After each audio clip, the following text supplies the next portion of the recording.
माझ्या 29 वर्षाच्या आयुष्यात पहिल्यांदाच पाणी न पिता वर्षातून एकदा उपवास करायचा आणि पुण्य मात्र सगळ्या एकादशींचा. नमस्कार. तर मी एक धाडस करणार आहे. पाणी न पिता, अन्न न खाता पूर्ण दिवस निर्जला एकादशीचा उपवास करणार आहे आणि तेही पहिल्यांदा. माझ्या 29 वर्षाच्या आयुष्यात पहिल्यांदाच पाणी न पिता मी राहणार आहे. खरं सांगते, जेव्हा मी ठरवलं की यंदा निर्जला करायची, तेव्हा माझ्या मनात एक छोटीशी भीती होती. मला जमेल का? हे मी पहिल्यांदा करते, मला भीती पण आहे. पण मग मी विचार केला, तयारी चांगली केली तर जमेलच नक्की. आणि तीच तयारी मी तुमच्यासोबत शेअर करायला आली आणि तुम्हाला दाखवणारही आहे. तर बसा आरामात. आज आपण बोलूया एकादशीच्या तयारीबद्दल, सामग्रीबद्दल आणि थोडंसं माझ्या मनाबद्दल. सगळ्यात आधी सांगते मी रिसर्च कशी केली. कारण मला वाटतं उपवास करायचा असेल तर आधी नीट समजून घ्यायला हवं, नाही का? पहिलं केलं मी यूट्यूबवर बरेच व्हिडिओ पाहिले. कोणी पूजाविधी सांगत होतं, कोणी उपवासाची टिप्स देत होतं, तर कोणी आपला अनुभव शेअर करत होतं. हे सगळं खूप हेल्पफुल होतं. पण एक गोष्ट जाणवली की प्रत्येकाची पद्धत थोडी वेगळी असते. म्हणजे फंडामेंटल सारखे असतात, पण डिटेल्स मात्र थोडे वेगळे असू शकतात. मग काढलं घरात ठेवलेलं एक पुस्तक. हे आहे ते पुस्तक.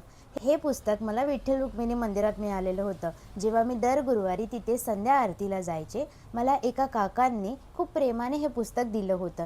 या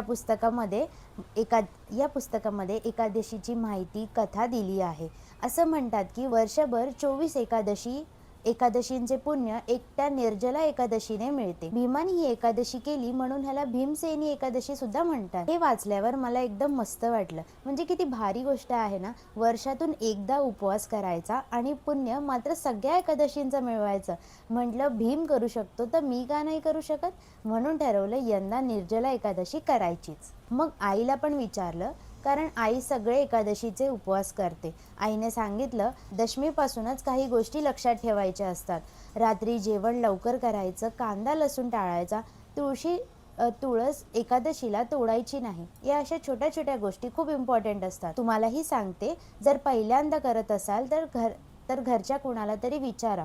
त्यांचा अनुभव, त्यांची माहिती तुमच्यासाठी खूप व्हॅल्युएबल ठरेल. ठीक आहे. आता येतो सगळ्यात इंटरेस्टिंग पार्ट, ते म्हणजे सामग्री.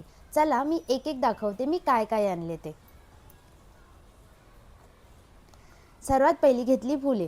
काही पिवळी झेंडूची फुलं आणली, कारण भगवान विष्णूला पिवळा रंग खूप प्रिय आहे. आणि तुळस तर आहेच. तुळशीशिवाय विष्णूपूजन अधुरे असते, हे सगळ्यांना माहिती आहे. धूप आणि फळं सुद्धा घेतली. खरबूज नव्हतं म्हणून आंबा घेतला नैवेद्यासाठी. आणि मातीचा घडा सुद्धा घेतला. आता ते पिशवीतच आहे, पण मी दाखवते. मातीचा घडा सुद्धा घेतला. हा दानसाठी आहे. ह्याच्यात आपण पाणी आणि थोडीशी चिमूटभर साखर टाकायची आणि ह्याच्यावर एक फळ ठेवायचं नैवेद्यासाठी. खरबूज ठेवला जातो. आणि मग हे पूर्ण जो घडा आहे हा दान करायचा कोणा गरजू व्यक्तीला किंवा गुरुजींना किंवा पंडितला असं द्यायचं असतं मंदिरामध्ये. किंवा आपण जर कोणी हे घेणारं नसेल तर आपण हे मंदिरात सुद्धा ठेवून येऊ शकतो. ह्या व्यतिरिक्त मी काही धूपचे पॅकेट्स आणले. माझे धूपचे पॅकेट संपले होते. म्हटलं डीमार्टला जाईल तेव्हा मोठ्या पॅकेट आणेन, तर मी तात्पुरतं छोटे पॅकेट आणले आहेत. एक हे आणि एक अजून एक आहे, हे वाला सुद्धा घेतला आहे.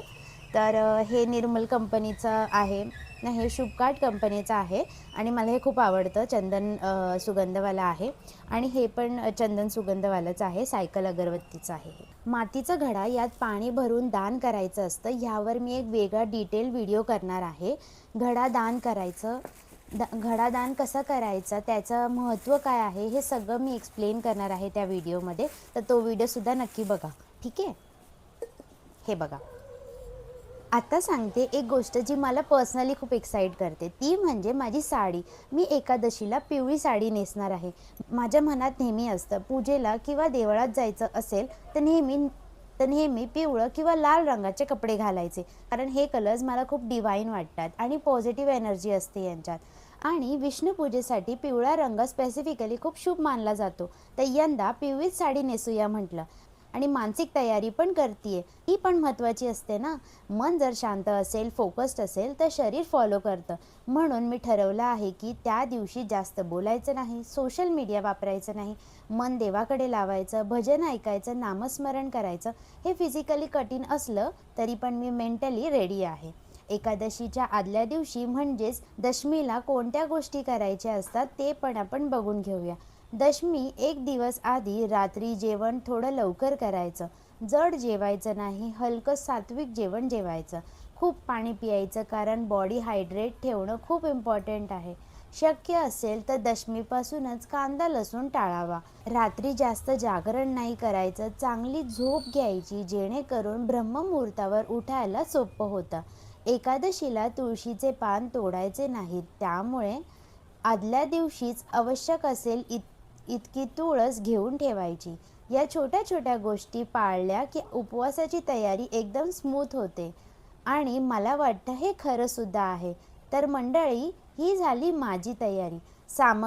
सामग्री आणली, माहिती वाचली, व्हिडिओ पाहिले, आईला विचारले, पिवळी साडी रेडी ठेवली, मनाची सुद्धा तयारी झाली.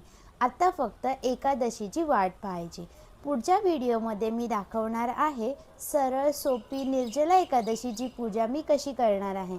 म्हणजे खूप इलॅबरेट पण नाही करणार आणि खूप कॉम्प्लिकेटसुद्धा नाही करणार. सिम्पल पूजा, एकदम सरळ पूजा करूया आपण, जी कोणीही घरच्या घरी करू शकतं. त्या व्यतिरिक्त घडादान कसा करावा, निर्जला उपवासाचे टिप्स फर्स्ट टायमर्ससाठी हे व्हिडिओ मी अपलोड करणार आहे. तर ते व्हिडिओ चुकवू नका. आणि हो, तुम्ही पण निर्जला एकादशी करत असाल किंवा करणार असाल किंवा करायचा विचार करत असाल तर कमेंट सेक्शनमध्ये नक्की कळवा. एकमेकांना सपोर्ट करूया. चला तर मग, व्हिडिओ आवडला असेल तर लाईक, सबस्क्राईब करा, बेल आयकॉनवर प्रेस करा, जेणेकरून कुठलेही व्हिडिओज मिस होणार नाही. भेटूया पुढच्या व्हिडिओमध्ये. तोपर्यंत नमस्कार.